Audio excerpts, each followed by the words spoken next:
I am talking about something that's never been part of this course, and that's chem bioterrorism. And I'm going to attempt to talk from both the chem and the bio sides of the house.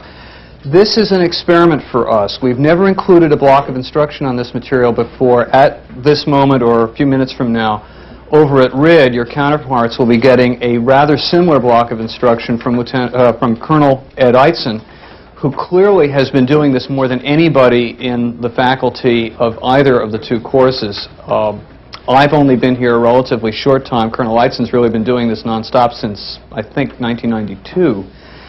And why have we decided to include it? It's not really part of the mission either of the Institute of Infectious Disease or the Institute of Chemical Defense. If you look at our mission statement, we train military professionals like yourselves and we do research. So why do we care about terrorism? The answer is pretty obvious. We are told by our higher up, by the press, by Congress, by everybody, that the terrorist threat is probably greater on a given day in this country than even the military threat that we face from foreign adversaries. We've already seen it attempted in New York City, as I mentioned, the World Trade Center bombing. And if we had any lasting doubt, the Tokyo subway attack in 1995 certainly brought that home. And of course, Larry Wayne Harris was just arrested, I think, only 4 weeks ago in Las Vegas and accused of potentially trying to build anthrax weapons here in the United States. But then you might ask, well, why do we in the military have to care about that? Isn't that a law enforcement function? And the answer is, well, yes, it is, but we've been doing this a lot longer than they. And when all of this started coming down in the 1990s, people in the FBI, people in the Congress and so forth, they started saying, who's got the expertise? And guess who? It really was only the military. Almost nobody was doing research on this except the military for the last number of decades. So that's one reason why we talk about it. The other reason is even more germane to you folks. I am about to show you that pretty much all of you, I would wager a good amount of money that at least 80% of the people in this room are actually in line to receive chem bio terrorist casualties, totally exclusive of any wartime role you may have as an active duty or reservist military member. How many people in this room are active duty military? Vast majority. How many of you who just raised your hands are not affiliated, either full-time or part-time, with a military hospital? No one. 1, 2, 3, 4 people. Okay, 5. So all but 5 of you automatically are part of the National Defense Medical System, which, although it was set up for wartime casualties, can be activated in case of domestic, biological, or chemical terrorism. Now, those of you who are not active duty military, how many of you are there? Do we have too many reservists in this group? We have only 2, 3. Okay. Are you hospital-based in your civilian roles? How many of the 3 of you are hospital-based? 1. You, sir, I know, are connected with an academic medical center. And you are what, Fleet Marine Force? Okay. I think I can account for all 3 of you. The civilian community doesn't realize that it's in line for this. One being, of course, if you have it in your backyard, but even if you don't have one of these things going off in your backyard, the National Defense Medical System may deliver these patients to you. I will tell you a true story which exemplifies this.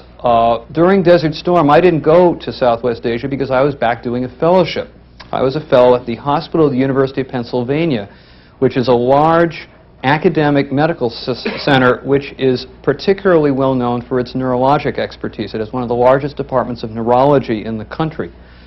And it's located across the street from the Philadelphia VA Medical Center, and it's located only about 3 miles from Philadelphia International Airport, which at the time was the Air Mobility Command airhead for the eastern United States. Isn't anymore, but it was then.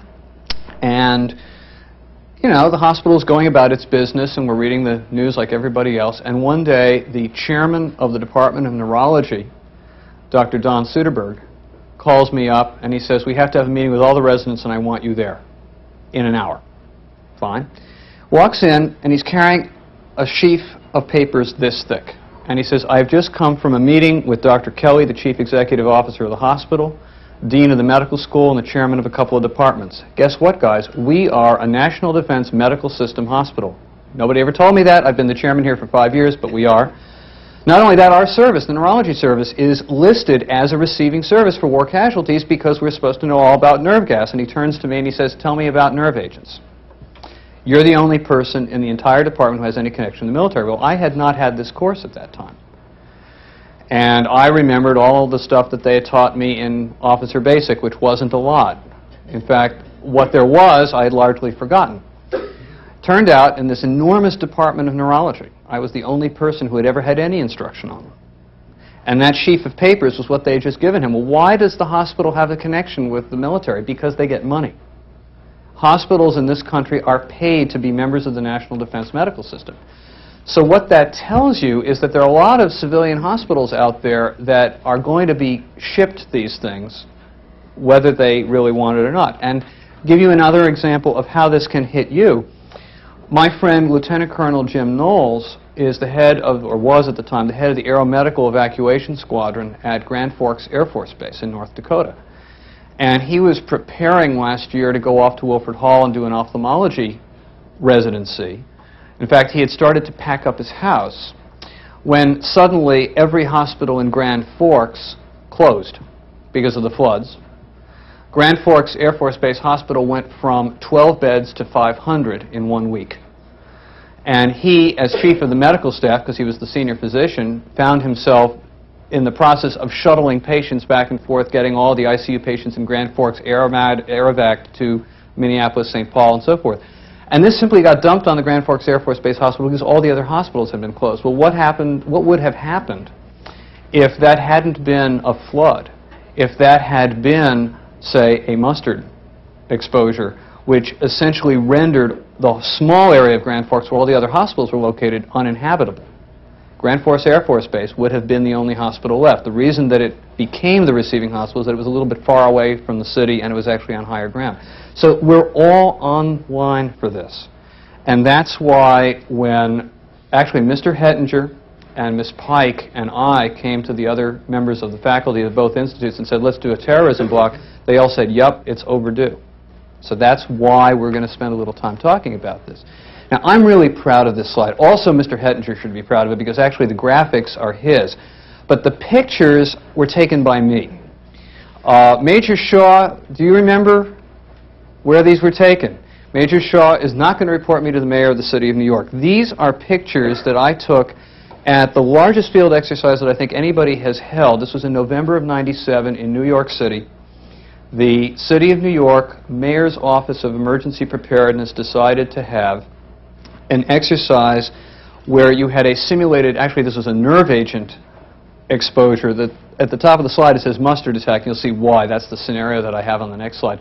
But the actual one that they used was a nerve agent exposure. In fact, it was kind of funny. The way they did it was they had somebody dressed up as Mayor Giuliani giving an alleged political speech. You have a crowd of people who I think were high school volunteers.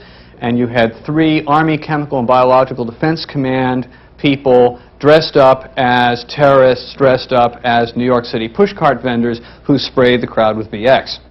And then the City of New York police and fire, rescue, first responder people came in. There was some of their vehicles, and you can see the people in the level A suits picking up the casualties. Now, this wasn't a perfect exercise by any means, but it was the first one done to this extent. They had 200 vehicles. They had about 2,000 people involved, I think. It was really quite massive. New York is probably, as I will say several other times, the most advanced city in the country in terms of being further ahead in their preparation. But look at the amount of money that was spent on this. I mean, the city of New York doesn't have all the money in the world, and certainly most cities don't even have the amount of money New York has.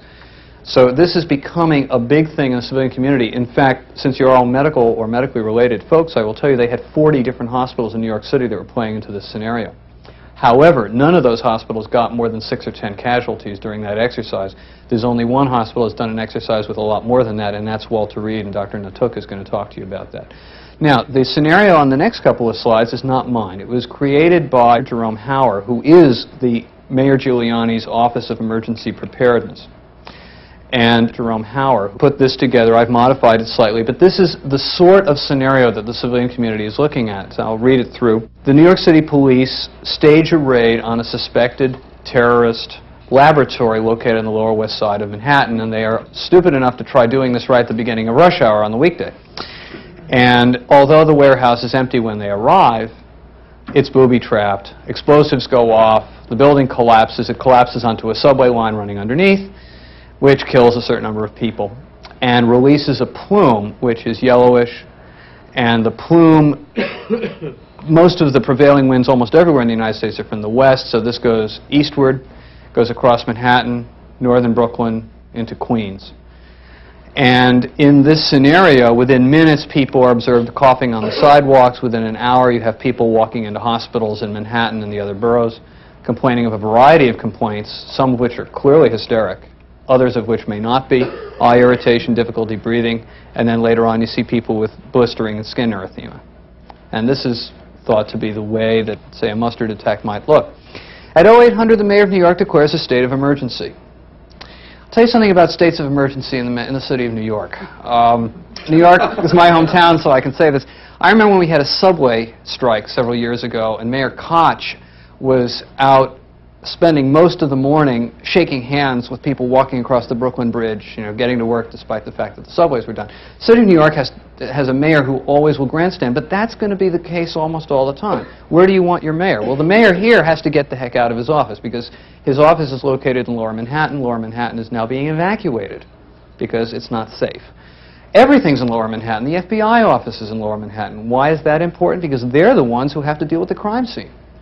Okay? The Emergency Operations Center, the Fire Department, the Police Department, all of those have to be evacuated and reconstituted. And in Lower Manhattan there's only one hospital, but the other hospitals are now filled to overflowing. Lower Manhattan is an unusual place. We have 2.5 million people who work there, and the vast majority of them do not drive. They take buses, they take taxis, most of them take trains. How are you going to get word to these people not to go to Lower Manhattan? It's kind of hard. So tremendous logistical problems. And meanwhile, New York is also the capital of the world. We have the United Nations in town. And it's not inconceivable that the same day we could have a Security Council meeting planned where you have the Prime Minister of Great Britain, President of China, President of France, Prime Minister of Russia, on their way to New York or in New York. New York happens to have more embassies than any city in the Western Hemisphere, more than Washington, because the United Nations is there. And these embassies start calling the President saying, should we get our people out of New York? By the way, this could have been worse. It could have been Friday evening and 4th of July weekend, okay? This is just morning rush hour, just typical, normal day. And here are some of the questions that come out, the way this was posed to us. In fact, Major Shaw, it was Colonel Gerber who was the facilitator for this discussion, so he can tell you more about it. You are, by dumb luck, one of the medical advisors to the city of New York. What do you do when the mayor says, Doc, I can't deal with this? Do we call Albany? Do we call Washington? Do we call the National Guard?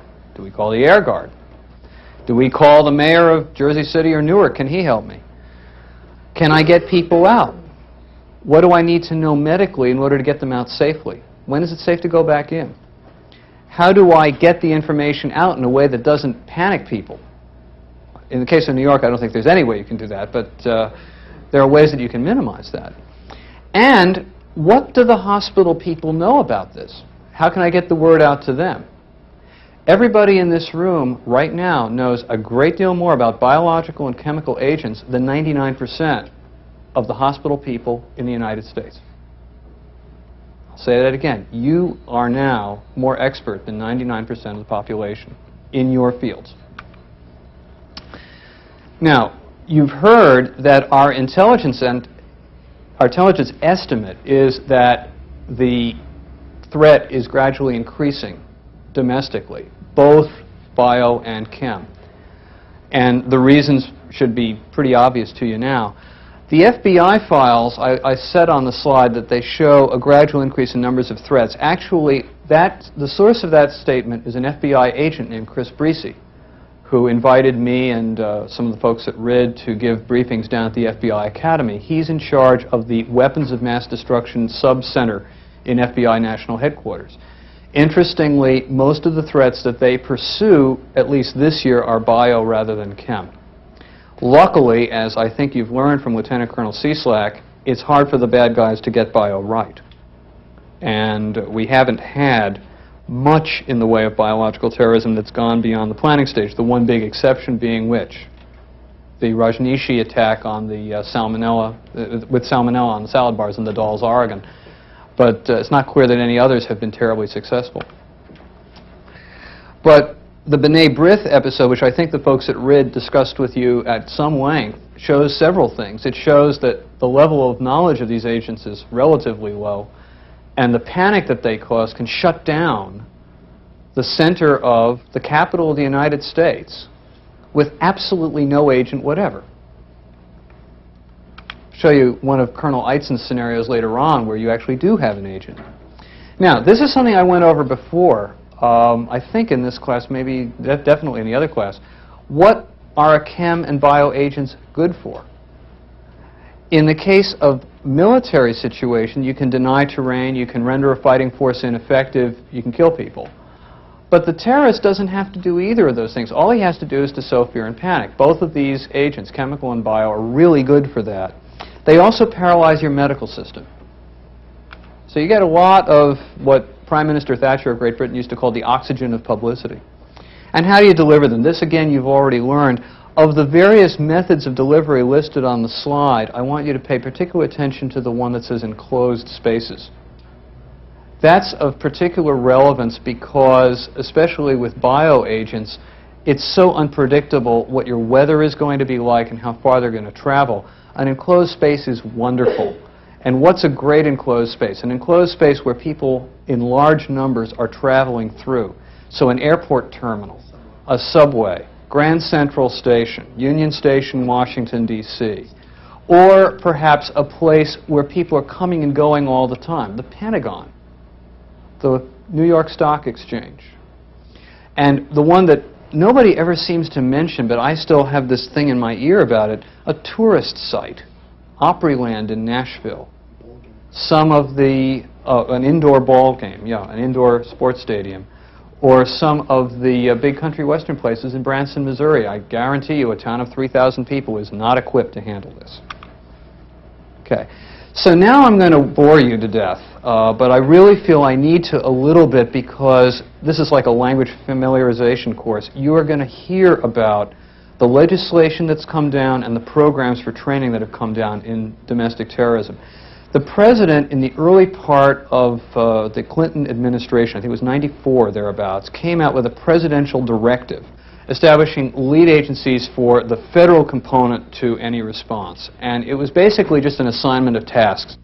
One nice concept to remember, if you ever read anything about this in the lay press, is the distinction between crisis management and consequence management. I don't happen to like those terms, but we're stuck with them. Crisis management is defined as what happens before the bomb goes off. Consequence management is defined as what happens after. Lead agency for crisis management inside the United States is the FBI.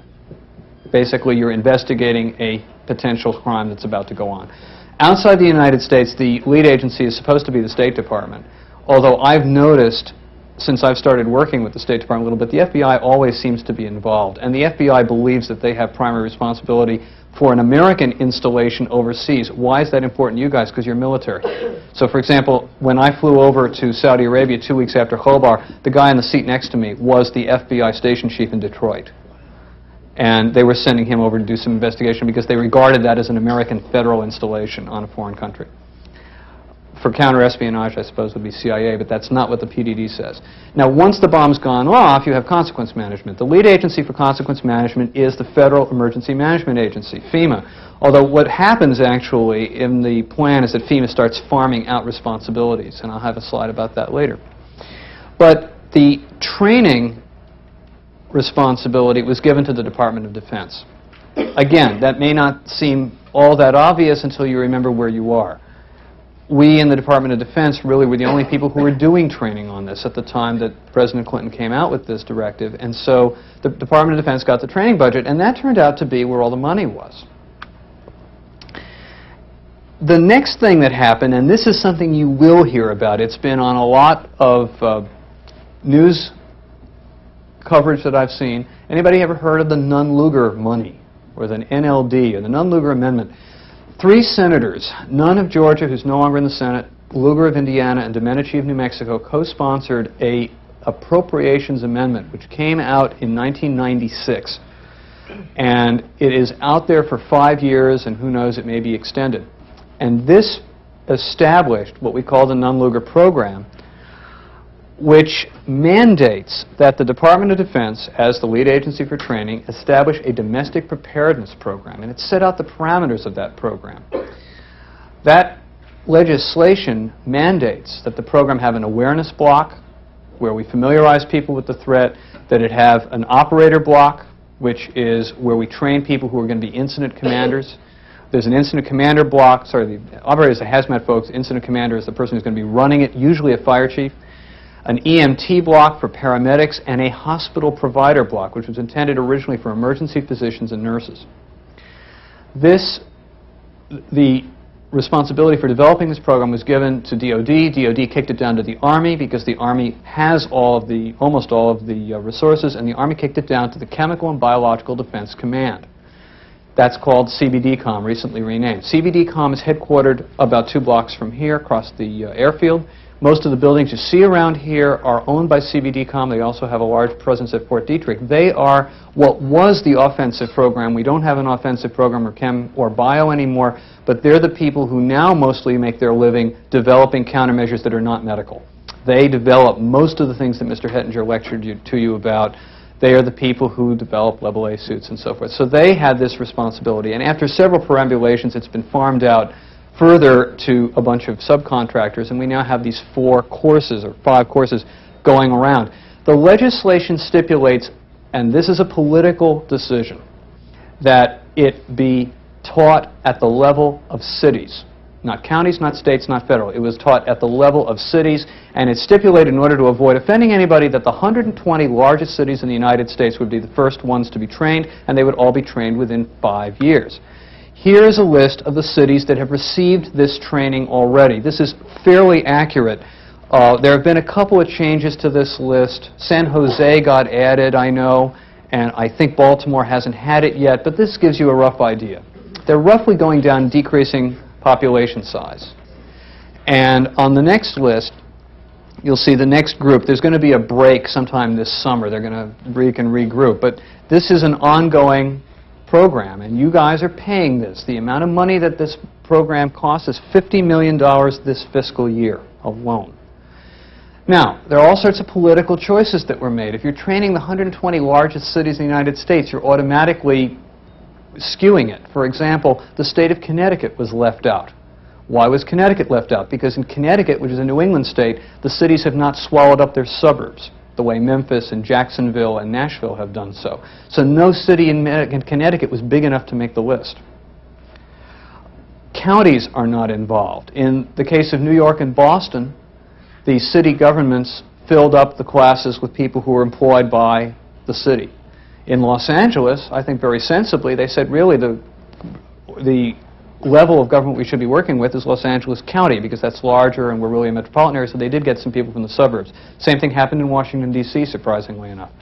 So there's a real political thing here. The American Association of Chiefs of Police has made a big point that we could do a better job than the Army. There's a lot of politics behind this.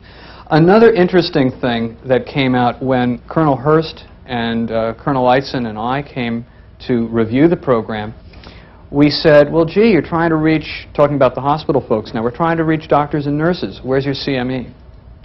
What's that, they said, because they're not medical. And the institutes, RID and ourselves, we're not primarily in charge of this program at all, but as federal agencies that are charged with teaching this material to federal people like yourselves, we felt that we at least needed to make sure that what they were putting out was accurate. By the way, how long is the hospital provider course? It's 8 hours. It has 2 hours on nuclear, 2 hours on bio, 2 hours on chem. Okay? So obviously it's a very broad brush program. We succeeded in getting CME for the program. In fact, it was Rosalie Holland who got it, because she has a nice tie-in with the AMED Center and School, which is the accrediting agency that's giving you your CMEs for being here today. And we were able to do it faster than any of the universities. So guess what? I'm actually the CME director because they needed to have a name. We're trying to get that transitioned over to a civilian agency. The organization we're trying to get to take over is the American College of Emergency Physicians. But to give you an idea, this is a very political process, and it's coming soon to a city near you, if it hasn't gotten there yet. There's no place in the country except Connecticut and Maine where there isn't any city that's going to be trained. Now, there's another big issue that nobody has solved. What do we do after we train them? I'm in favor, this is, again, editorial. A lot of this talk is my personal opinion, having gone to a lot of these meetings. I think that what we should do is to follow the American Red Cross model and have some sort of certification, very much like BLS. Well, to get people to agree to that is very tough. I think the best organization to do it is probably going to be the ACEP, the American College of Emergency Physicians. From here on in, this is all concepts. How do you apply the basic principles of disaster management to the chem or bio context? Remember I said that crisis management is the agreed-upon definition of what happens before the bomb goes off. Crisis is conceptually defined into two parts, planning and preparation. Really, they go on at the same time. And the major thing here is training. And the important actors are your police, your fire, hazmat teams. Let me tell you what it's like to train these people. The fire chiefs don't really have difficulty conceptually with this. They just have to learn the data. It's interesting. They're used to dealing with hazmat. They regard chem as essentially a special case of hazmat. In fact, many of them that I've talked to, the fire chiefs, feel that we are with chem agents about where we were with hazmat 10 years ago. Bio is very different for them. It's a whole new world, and the whole concept of incident command that they're used to dealing with just doesn't quite apply. I remember I was at one meeting, and there wasn't anybody from RIT at that meeting. I was sort of representing both institutes, and most of the people there were fire types, fire chiefs. And I was saying to them, well, you know, what you really need, the concept that you have to have for a bio warfare terrorism incident is converting New York City with its 50 or 60 hospitals that tend not to talk to each other into Rochester, Minnesota, where the Mayo Clinic is and everything's on one medical record, so that you could identify the epidemiology as fast as possible. That's not the way fire chiefs are used to thinking. So you have to sensitize them to that. Your healthcare professionals, not everybody in the country needs to take this course. Not everybody in this country needs to know how to treat plague. Once you know you have plague, you can just know where to turn. But we have to at least sensitize people to particularly the things that you don't have time to look up. And you guys know what those are. What are they? Probably nerve and cyanide are the biggies. And then, to a lesser extent, some of the others. There are all sorts of problems with personnel protection, protection of healthcare facilities. Nobody has really dealt with this until very, very recently. And then you have to have a disaster plan. Now, every hospital in the country, in order to be accredited, has to run a mass cow.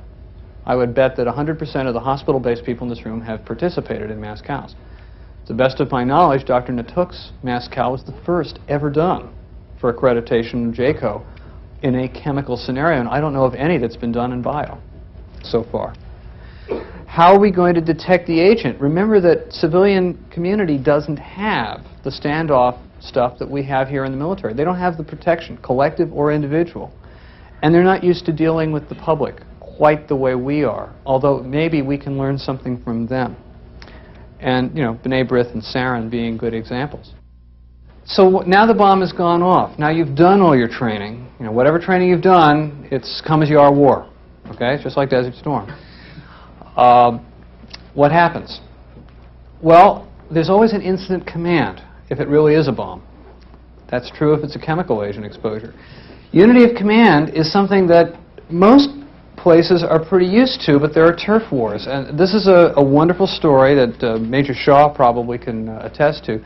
At the New York meeting, I showed up, and I knew that there was going to be a Marine Corps presence there. I'll tell you about the Marine Corps in a bit. I make funny jokes about the Marine Corps. Actually, the Marine Corps in some ways is absolutely out in front and doing a better job than anybody else. And this Marine Corps unit I'll tell you about in a second, that always sends somebody along. So they have Major Mike Malone, Marine Corps Major, and Mike Malone shows up to every meeting impeccably dressed. He has his uniform pressed. Everything looks great. I mean, he looks exactly like a Marine Corps recruiting poster. So I made sure I had my Class A's, you know, to look really good because I knew I was going to be there with Mike. And he shows up wearing a sweater and T-shirt, sweater and jeans and sneakers. And I said, Mike, What are you doing in civics? He says, this is New York. I said, why? He says, let me tell you what happened the last time I came here. They were setting up this field exercise, and they had Mayor Giuliani, and they have all the major players there, and I'm there as an advisor, and I say, Mr. Mayor, you need unity of command. And the fire chief says, I'm supposed to do it. The police chief says, I'm supposed to do it. This one says, I'm supposed to do it.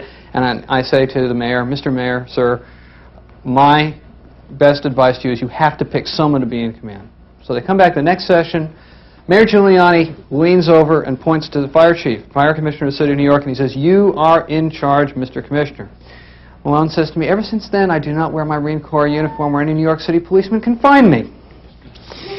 Okay? Police don't like me because they think they blame it all on me. But the fact is that probably Mayor Giuliani made exactly the right decision. At least he made a decision. At least you know who's going to be in command. It usually is the fire chief. Do you have a standoff capacity in the civilian community? No, you don't. So you're doing sentinel casualties. Our experience in Tokyo tells us that this may not work all that well. It took several hours before the Japanese doctors knew what they were dealing with. During that time, all of their hospitals had gotten contaminated. They made no attempt to decon on the outside. The physicians in Matsumoto, 100 miles away, who had dealt with the same agent about 6 months before, started making phone calls to Tokyo saying, we think we know what you're dealing with. The Tokyo doctors didn't listen to them for a while. So that's a communications glitch that we expect. We're not going to do any better than the Japanese, probably. How do you warn the population what's going on? What do you tell the media? What do you want the media to do for you? You know, the media is not just your enemy. The media can really be your friend. You have to know how to use that. Now, the mayor may actually have a good staff to deal with his local media. In-place shelters. There's only one place that's really gotten into that other than Iraq, I suspect, and that's Israel. But we haven't really done much about that in the United States. Regulation, mass casualties. True story. Khobar Towers. Non-chemical, non-biological. This was an attack on an American military base. The Air Force is in charge. The Air Force is a military organization. Yes, it really is.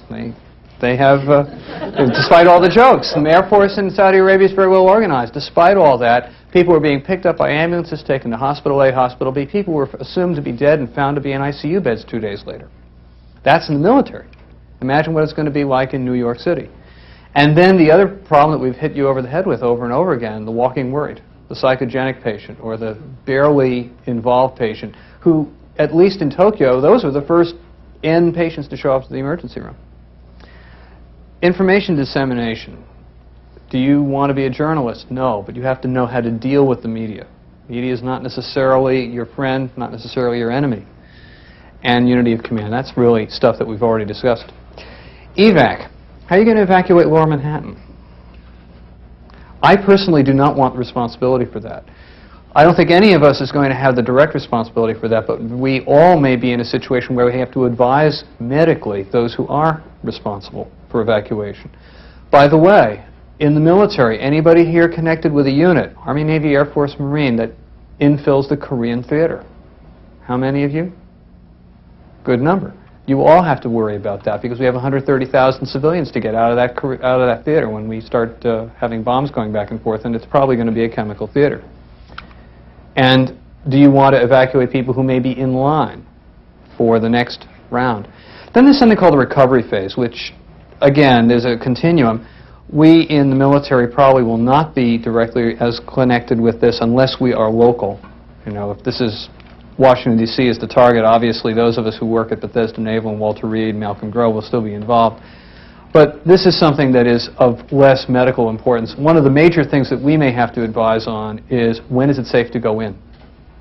And that's where the stuff that you've learned about biological and chemical agents in this course may come helpful. Issue that's come up, respiratory protection for people. There is one place in the world that's really gotten into this in a big way, and that's Israel. Israel is the only country in the world where everybody has their own gas mask. Now, there are problems with gas masks, protective masks. Did Saddam Hussein cause any chemical casualties in Israel during the Gulf War? No. Well, everybody says no because there were no chemical rounds, but people died. Several people died because they had heart attacks while they were in their protective masks. At least 2 children were asphyxiated by their parents because their masks did not fit and they died. So did the Iraqis cause Israeli deaths in the Gulf War? They may well have. And believe me, the Israelis have not solved this problem, although I'll be very interested. I'm going over there in a couple of weeks. We have a binational conference with them, and this is one of the issues that we're going to be discussing with them. Will we have time to train everybody? And, as Colonel Natuk mentioned to it, who's going to pay for all this? You know, fire chiefs, when you go and talk to the fire folks and the municipal leaders around our country about this stuff, they get these great ideas about, we're going to buy this, we're going to buy that. New York City has a Fox vehicle. They really do. But, you know, just buying the equipment is a major budgetary drain, and just as Dr. Natuk said, it's a relatively low threat over a particular fiscal year. How can you justify the expense? The logistics. Hospital mass cows are one thing. Yeah. Is the military going to get involved in any way? I've been decorated. Rigidly flexible. Are we going to get involved? Well, obviously I'm involved now. I'm talking about it is civilian emergency, not military related. Would the military still be responsible for responding to it? Hold that thought. That's 3 slides down. Okay. Yes. The answer is yes. I'll give you an idea of how that works. But although we may have hospital mass cal, we don't really stress a metropolitan area yet in any of our plans. And obviously that's going to take even more money. Are we going to pre-position stuff?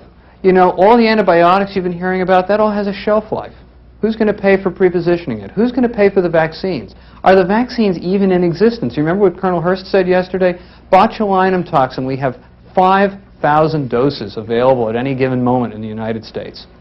Well, we may need to have a lot more than that if we think that that's available, that's something we really need. And the other thing is ventilators. One of the things that we're probably going to have to do a lot more carefully is medical regulation of ventilator beds for all the reasons that you've heard this week. So now, Lieutenant Fasano, we start talking about how this is actually going to work. I got reinforcements coming to deal with you later. In fact, I sent him out. I sort of anticipated we might need to deal with you, so don't go anywhere. Traditionally, immediate response is going to be municipal. That's the way American government is set up. We have local control. The cities guard their prerogatives zealously. It's probably going to be the local fire chief. And then you're going to have the police chief probably working for him. The EMS, all of us are going to fall in. All of us who work in a local locality, reservists and so on, we're going to fall in on the local fire chief and the emergency medical community. And that's going to be overwhelmed fairly fast. Doctrine states that at that point you go to the state government. Well, the state government may be helpful or the state government may not be helpful. If you are Billings, Montana, the state government may not have much to contribute. They may be too far away, they may not have much. One thing that the state governors have is a National Guard. National Guard can be very helpful if you happen to have the right unit. But the problem is the National Guard is spread out around the country according to where the Army and the Air Force need those units, and not because each state is supposed to be self-sufficient. So they may have a unit that's helpful or they may not. And then there's also this problem of city-state politics, and this is exemplified. Major Shaw will attest that this actually happened in the New York pre-brief. Dr. Hauer's assistant as Mayor's Office of Emergency Preparedness, we were working through that mustard scenario that I gave you at the beginning of the talk. And so he says, okay, I've got people dying in the streets, my hospitals are full, I'm going to call on the feds. And I say, no. What you really are supposed to do is you're supposed to call Governor Pataki up in Albany. He has a New York National Guard. He has various things. He has the state police. He has various agencies. You're supposed to go through them. And he looked at me and he says, we'd much rather call the feds. We don't like to deal with Albany. You know. Now, there's a long history of that in New York City. New York City also has a lot of things that most state governments don't have. It has more money. It has its own medical examiner. So that may be an unusual situation. But the fact is that the state governor may not be able to help you. So at which point you call on the feds. Now, how do you call on the feds? The governor, or maybe the mayor, calls the president. The president declares an emergency. The FBI is mobilized almost immediately. The FBI regards this as a crime scene. I've given presentations on this stuff in front of FBI agents, and I always have to tell them, don't get between me and my patient. Don't get between my nurse and her patient, or my PA and her patient, or my other physician and her patient. You know, and I'm sort of beating them over the head on this because we don't want them to start dealing with it only as a crime scene. But when the president declares an emergency, several things happen. The FBI is allowed to mobilize something called the Domestic Emergency Support Team, which is I guess it's a lynch mob-sized group of people. Fills up an airplane. It includes me. It includes somebody from RID, probably Colonel Christopher, possibly Commander Culpepper. It can include people from, it definitely includes people from FBI. It may include people from DOE, people from PHS, blah, blah, blah, blah, blah. Whole pile of people who go and assess the situation. And it can be tailored. But the lead agency for consequence management is supposed to be FEMA. And so FEMA opens up, they have this huge thing called the Federal Response Plan. The Federal Response Plan divides up into all sorts of different functional areas. ESF, emergency support functions. ESF 8 is medical. Lead agency for medical is the Office of Emergency Preparedness of the Public Health Service, Department of Health and Human Services. They are mostly Commissioned Corps people. Person in charge of that is a Rear Admiral Knaus, Dr. Knaus. Very nice guy. His operations officer is Commander, Public Health Service, Kevin Tonat. Kevin is the person who's taught me all about this. And under them, they can pull in a very large variety of organizations, both civilian and military, all of which are in the federal response. But every time Kevin goes out and gives his presentations, he tries to impress on the local communities, don't expect us in 5 minutes. They've done scenarios where they've responded to an emergency in Boise, Idaho, and it takes about a day to get all the feds in place in Boise, because you don't have to just fly to Boise, you have to get them on the plane. And so it may take a while. The feds will come to the rescue, and of course, when we fall in, guys, this is important, we are not working for the President of the United States anymore. We are actually supporting the local communities. Well, who are these military organizations? National Guard we're not talking about here, because the National Guard has been used on the state level. We can be talking about active duty. Now, I'm an Army officer. The Army has by far the largest amount to bring to the table. In the case of the Army, this goes to Chief of Staff of the Army, kicks it down to the Office of the Surgeon General. There's also a directorate, two-star general billet, Directorate of Military Support. It's commanded by General Soriano. But at our medical side, it goes through the Office of the Surgeon General, goes through Major Shaw's boss, Colonel Fred Gerber. And he can pull almost anybody he wants from Army active units. He will pull us at ICD and Institute of Infectious Disease, and he can mobilize the reserve. More about the reserve in a minute. Meanwhile, on the other side of the house, there's a wonderful organization called the United States Marine Corps. The United States Marine Corps is an interesting organization. It's military, the way the military mission of the Marine Corps gets done is in a self-contained fashion. The Marine Corps goes out and they do everything themselves. They are very, very proud of the fact that they are self-sustaining. They are a short-term shock troop military force.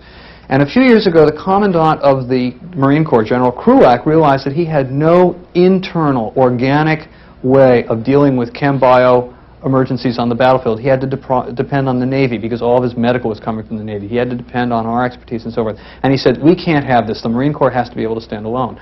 And so he created, it was under his guidance, an organization called the Chemical Biological Immediate Reaction Force, CBIRF, which is located at Camp Lejeune, North Carolina. It is commanded by Lieutenant Colonel Art Corbett, who is a Marine Corps infantry officer. He has among his troops 30 medical troops. The medical commander is a Navy captain, 06, Captain Lori Balagurchik. She's not the only physician they have. They have a recon platoon, they have a decon platoon. They literally can do everything. The Marine Corps really led on this. The people they have are superb. CBIRF actually has its own, it must be the only military organization I've ever heard of, actually has its own board of directors and advisors, including one Nobel Prize winner, Dr. Joshua Lederberg. We are the advisors. In fact, Colonel Hurst and I are basically spelling each other at the next Reachback meeting, which is next Monday and Tuesday. Yeah. Dr. Dumont, is this federal response the same template that they use when active duty troops do disaster relief? For instance, when the 82nd very similar. Went to Florida for very, very similar, yeah, because the Federal Emergency Response Plan covers everything. I'm talking only about chem-bio, but yes, this is a chem-bio application of the basic plan. But about CBIRF, despite the fact that I give full credit to the Marine Corps for having done this, the fact is, I think that General Krulak almost did too good a job. he has created such a unique unit that it's probably never going to get used by the Marine Corps. When CBRF has deployed in the past, it's always been in support of a civilian emergency. They have deployed in support of the Atlanta Olympics, the Summit of the Eight in Denver, President Clinton's second inaugural in 1996 in Washington, 1997 actually. And so CBRF is a group that's going to get there too. They have their own airlift capacity. They won't be there in 5 minutes, and they can't sustain for terribly long, but CBRF is a major player. And then there's others. This is from a article, in fact all of these that I'm showing you are from an article that was written for U.S. News & World Report as a cover story. And what I really like about this is not just the level A suits, but the caption, because it says, even the Marine Corps has a chemical and biological response force to deal with terrorist incidents. The fact is, thank goodness the Marine Corps has it, because nobody else does. The Marine Corps has really pioneered a lot of this, and we're learning a great deal from them. Now, a comment about reservists. Sometimes we have more reservists in the class, and I didn't really know how many we were going to have. The Army Reserve and the Air Force Reserve, to a lesser extent, plays a very interesting role here. First of all, the Army Reserve has almost all the civil affairs units we have. We have only one on active duty, and that's at Fort Bragg. So in the recovery phase, the Army Reserve may actually start being pulled in to assist in administration of areas that are being repopulated. It's part of the NDMS and the emergency medical system because most of our reservists work in civilian hospitals that are part of the NDMS. But the Reserve is now making, especially the Army Reserve and the National Guard Bureau, which covers both Army and Air Force, making a big play to take over perhaps part of the domestic preparedness program. Looking for new rules, I now understand that the regional medical commands on the Reserve side, which are called RSCs, Regional Support Commands, the Army calls them, they want to have a response team comparable to the ones located at Army MedCents, of which Colonel Natuk is the commander of one, and then various backups for chem bio response. For the next 5 minutes, I'm going to give you points that Colonel Eitzen wanted me to give you. I am not a bio expert, but Colonel Eitzen is, and I have given him some points I wanted him to make, and he has given me some points that he wants me to make in front of you. So what you're now getting is the RID perspective, what Colonel Eitzen considers to be important. Practically everything on this slide is stuff that you've seen before. It's been done before. It's going to be done again. Anthrax, bot, and ricin were in the armamentarium of the Aum Shinrikyo. We think in this country of them in terms of sarin, but they were very interested in bot as well, and we have to be prepared to respond. Here's Larry Wayne Harris. Now, it's interesting. Larry Wayne Harris was in this course for years. Colonel Eitzen always used to talk about Larry Wayne Harris, not because he had been under surveillance for years trying to get hold of anthrax in his house in Ohio. And of course, when we were in Fort Bragg about 3 weeks ago, Major Pavlin was with us, and she was really interested because she'd been studying this guy for years, and here he was being arrested in Las Vegas. And here's the militia guys. These are people who attempted to kill a U.S. federal official with ricin. The first people convicted under the Chem Bioterrorism Act of 1989 were trying to use ricin, which is, of course, the classic assassination weapon. A lot of interest, but not that many actual incidents. Remember that the B'nai B'rith incident was a misspelled anthrax that turned out not to have anything in it. Here is a scenario that Colonel Eitzen put together for the Summit of the Eight. This is sort of the complement to the mustard attack on New York City. This is the anthrax aerosol attack on Denver, Colorado. And if you read through this, they do it in a shopping mall. Could have been worse. Could have been Denver International Airport. Okay? But 90% of the exposed people are started on antibiotics by the end of day 2, but they can't find 10%. If it's the airport, imagine that that 10% might be 20, 30%. And if you look at this relatively small-scale bioterrorism, Colonel Eitzen's numbers, as he crunched them out, indicate that even this small-scale event completely overwhelmed Denver's resources, and in fact, the 13,000 military medical beds deployed for the Gulf War would not have provided enough ICU beds. So this is his idea. And then this is his take on pretty much everything that I've already discussed, which made me feel good because when I put my slides together, I hadn't seen Colonel Eitzen's slide, so we basically came up with the same points that we wanted to make.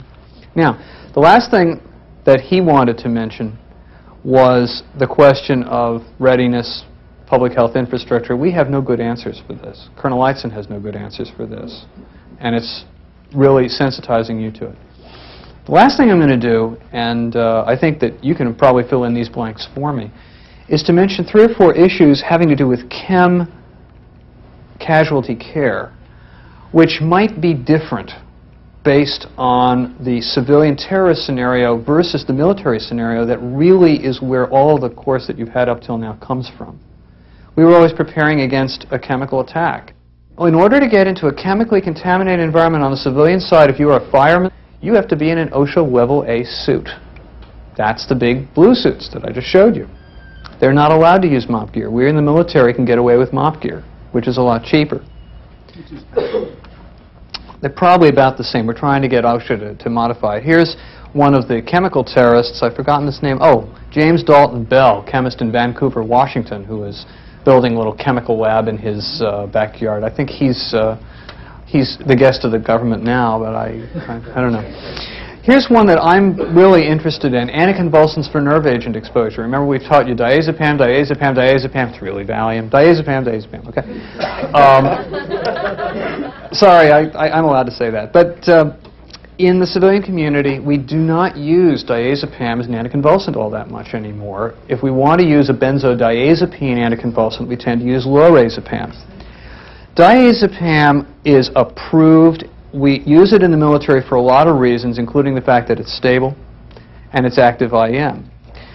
But in the civilian community, they've gone beyond that, and we've never gone through the hoops to get the FDA to approve any of the other benzodiazepine anticonvulsants, and they do actually work as well. In fact, midazolam works even better in laboratory studies.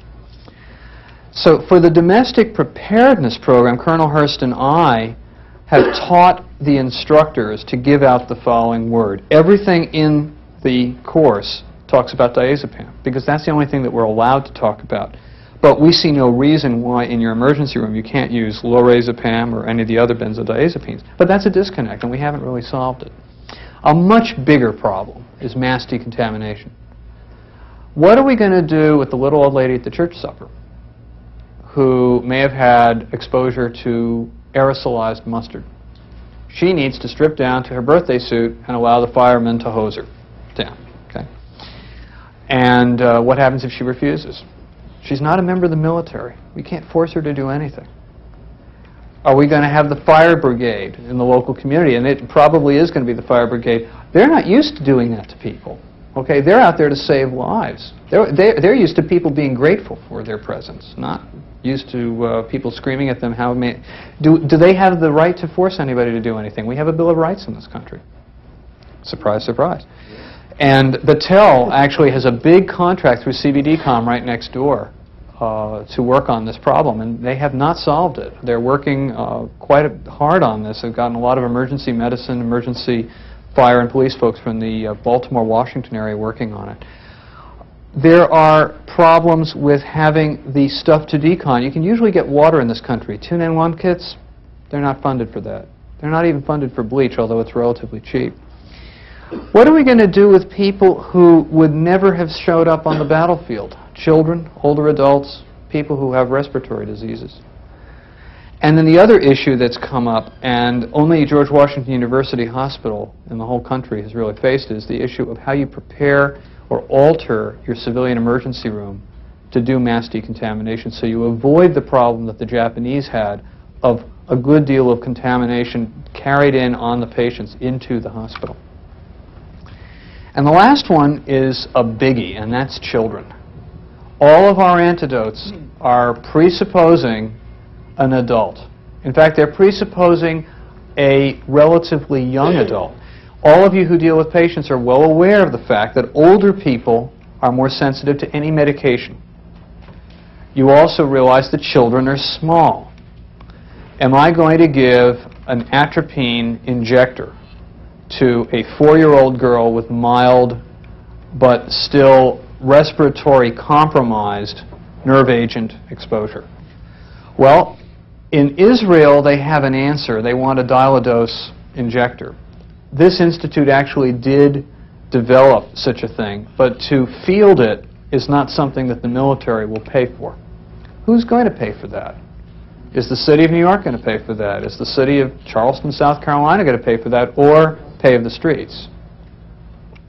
You see, this is an issue that nobody really has solved completely. And there are all sorts of other issues that you can think about for pediatrics.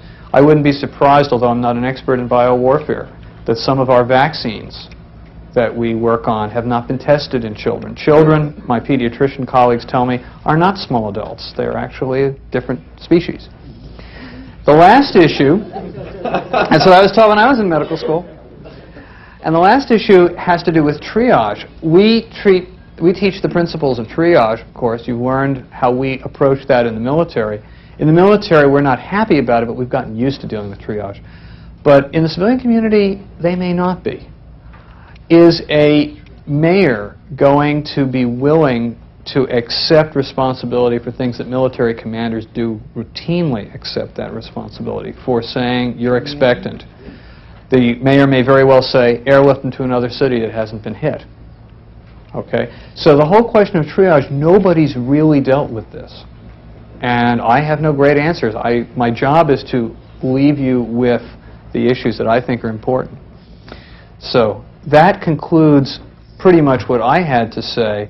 The last word I would leave with you is, as you've heard, it isn't a matter of if we are told. It's a matter of when and how prepared we all are to face it.